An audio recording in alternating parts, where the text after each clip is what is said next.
नमस्कार. ठरलं तर मग या मालिकेच्या आजच्या भागामध्ये काय होणार आहे. सुरुवातीलाच आपण पाहतो की कल्पना खूप अस्वस्थ असते. कल्पनाने काहीच खाल्लेलं नसतं. अर्जुन तिला बोलतो, मम्मा तू थोडं काहीतरी खाऊन घेशील का.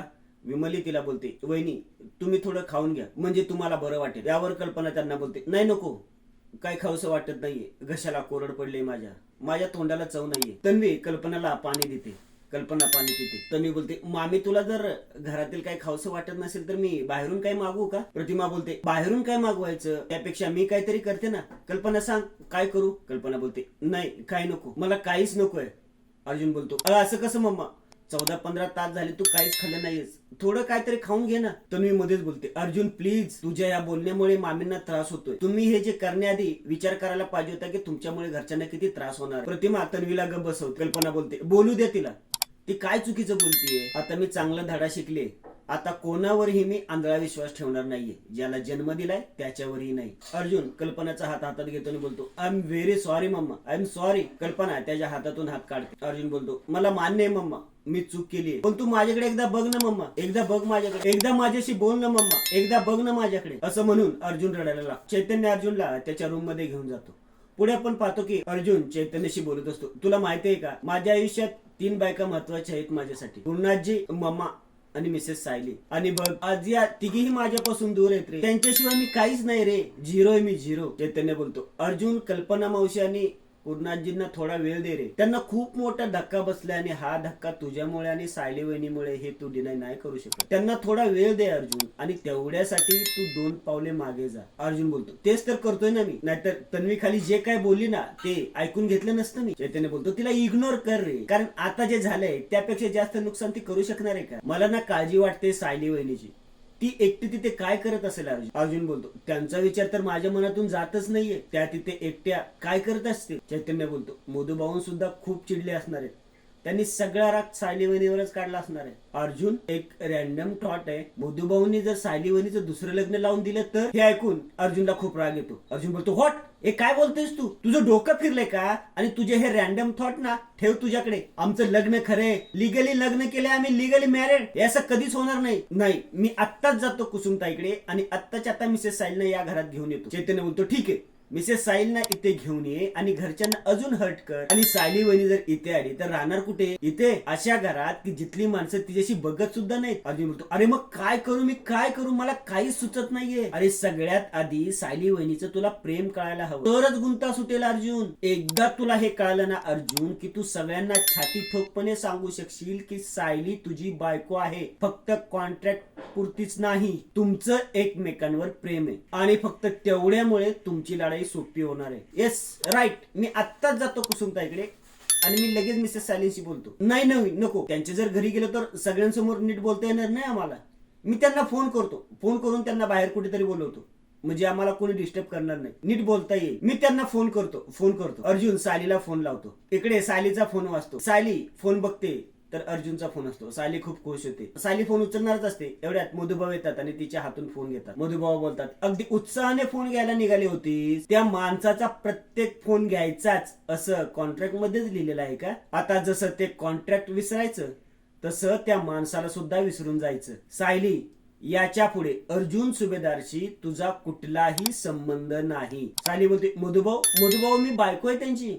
होतीस, फक्त त्या कॉन्ट्रॅक्ट पुरती. कुसुम बोलते, नाही मधुभाऊ, सायली आणि होते. मधुभाऊ बोलतात, कुसुम तू मध्ये न बोललेलं बरं. सायली, या पुढे हा फोन माझ्याकडेच राहील, म्हणजे मला खात्री करून घेता येईल की त्या माणसाबरोबर तू बोलत नाहीये. सायली बोलते, मधुभाऊ एकदा बोलू दे ना मला त्यांच्याशी, एकदाच फक्त. मधुभाऊ बोलतात, मी काय बोललो कळत नाहीये का तुला. सायली बोलते, मधुभाऊ मला एकदा त्यांच्याशी बोलू दे ना. अहो घरी काहीतरी झाले असेल, कदाचित पूर्णाईंना काहीतरी झालं असेल, त्यांच्याबरोबर बोलल्याशिवाय मला कसं काय कळणार. मधुभाऊ बोलतात, त्या माणसांबद्दल तुला काही कळलं नाही ना तरच उत्तम आहे. तुझं लग्न जसं खोटं ना तशी ती नाती पण खोटी. मी तुला निक्षून सांगतोय सायली, यापुढे जर अर्जुन सुभेदारशी संपर्क साधण्याचा प्रयत्न केला तर तुला या बापाचं मेलेलं तोंड पाहायला मिळेल. वचन दे, यापुढे तू अर्जुनला भेटणार नाही, त्याच्याशी फोनवरही बोलणार नाहीस, की त्याच्या समोर जाणार नाहीस, आणि चुकून जरी पुढे आला तर पाठ फिरवून तिथून निघून जाशील. दे वचन. मधुभाऊ सायली समोर हात करत बोलतात,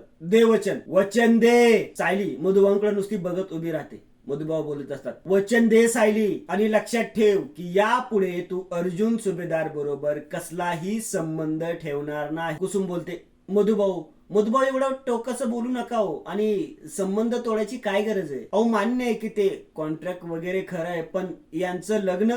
मधुभाऊ बोलतात, खोटं. लग्न खोटं, तसा संसारही खोटा त्यांचा. मग ते सगळं सोडण्यासाठी वचन देताना दातखिळी का बसते? की माझं काय ऐकायचंच नाही असं ठरवलंयस तू सायली? मधुभाऊ सायलीला रागाने बोलतात. मधुभाऊ सायलीला निक्षून सांग, हे बघ सायली, मी जे तुला सांगतोय ते तुला कदाचित पटत नसेल, पण तुला ते ऐकावंच लागेल. यापुढे तू अर्जुनशी नुसता बोलण्याचा जरी प्रयत्न केलास तर तुझा हा बाप तुला जिवंत दिसणार नाही. इकडे अर्जुन परत फोन लावतो. मधुभाऊ फोन स्विच ऑफ करून टाकतो. इकडे अर्जुन बोलतो, मिसेस सायली माझा फोन का घेत नाहीयेत? मला वाटलं होतं की माझा फोन बघून पटकन फोन घेतील त्या. इतक्या कसल्या बिझी आहे? चैतन्य बोलतो, अरे अर्जुन, त्या कसल्या तरी कामात असते. अर्जुन बोलतो, अरे कसला प्रॉब्लेम तर झाला नसेल ना? मला ना खूप टेन्शन येते यार आता. चैतन्य बोलतो, हे बघ, अरे तू पॅनिक होऊ नकोस. अरे कदाचित फोन त्यांचा सायलेंट असेल किंवा मधुभाऊ त्यांच्या जवळ असतील. तुझा मिस कॉल बघून त्या परत कॉल करतील. अरे अर्जुन बोलतो, नाही मी परत कॉल करतो. अर्जुन सायलीला फोन लावतो तर तिचा फोन स्विच ऑफ येतो. अर्जुन बोलतो, मिसेस सायलीने त्यांचा फोन स्विच ऑफ केला यार. अरे तो आताच म्हणत होता की त्या बिझी असतील, मग अर्ध्या मिनिटात फोन स्विच ऑफ कसं काय झाला? चैतन्य बोलतो, अरे बॅटरी डाऊन झाली असेल. अर्जुन बोलतो, तुझं बरोबर आहे चैतन्य, मधुभाऊ त्यांच्या समोर असतील, त्यामुळे कदाचित त्यांनी त्यांचा फोन स्विच ऑफ करून ठेवला असेल. त्यांच्या समोर त्या माझ्याशी कसं बोलणार ना? चैतन्य बोलतो, अरे याला काय अर्थ आहे? म्हणजे आता काय मधुभाऊंसमोर त्या तुझा फोन घेणारही नाहीयेत? अर्जुन बोलतो, अरे मिसेस सायली गेल्या तेव्हा मधुभाऊ किती भडकले होते तू पाहिलंस ना? त्यांचा राग समजू शकतो यार, आणि मिसेस सायली त्यांना कधीच डिसरिस्पेक्ट करणार नाही, माहितीये मला. चैतन्य बोलतो, मग आता तुमचं बोलणं कसं होणार? अर्जुन बोलतो, होईल, आमचं बोलणं नक्कीच होईल. माझ्या प्रेमावर पूर्ण विश्वास आहे. आजपर्यंत मी एकही केस हरलो नाही, मग माझं प्रेम मी कसं हरेन? चैतन्य बोलतो, अरे पण अर्जुन, तुला हे सगळं करताना तुला तुझ्या फॅमिलीच्या आणि मधुभाऊंच्या विरोधात जावं लागेल. अर्जुन बोलतो, माहितीये मला, आम्ही एकत्र येणं मी कसं मॅनेज करीन माहित नाही मला, पण आम्ही एकत्र येऊ हे मात्र खरंय, कारण माझं प्रेम खरंय आणि आमचं लग्न सुद्धा. फक्त एकदा मला कळू दे की त्यांच्याही मनात माझ्या इतकंच प्रेम आहे माझ्यासाठी. मग तू बघ, मग मी माझ्या प्रेमासाठी असा फाईट करेन की या जगात ते फक्त अर्जुन सुभेदारच करू शकतो. इकडे सायली रडत असते. कुसुम तिला समजावत असते. सायली बोलत असते, सगळं संपलं कुसुमताई, सगळं संपलं. मी आता त्यांना भेटणार नाही, यांच्याशी बोलू शकणार नाही, अगं यांना साधं बघूही शकणार नाही. सगळं संपलं. कुसुम बोलते, अगं नाही सायली, नाही, मधुभाऊ रागात होते म्हणून असं बोलले.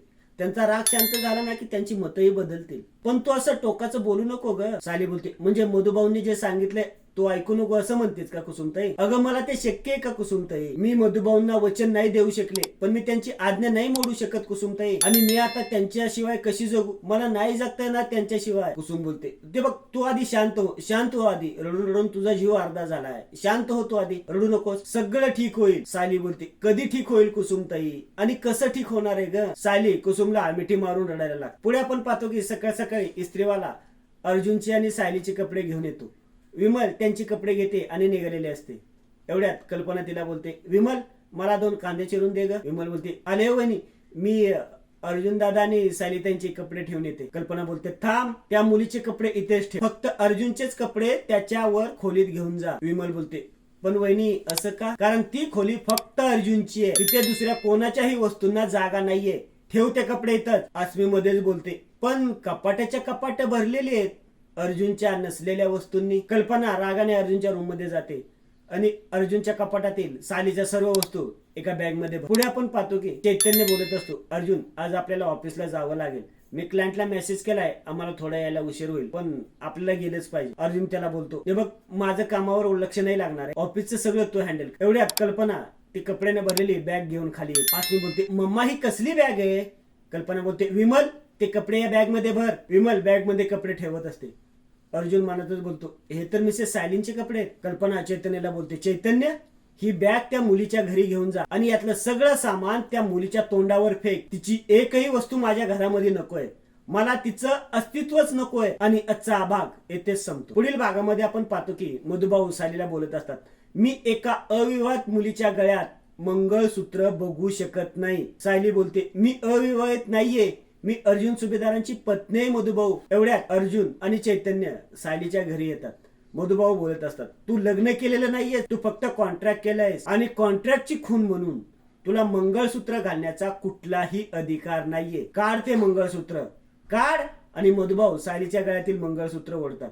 अर्जुन बाहेरून हे सगळं बघत असतो.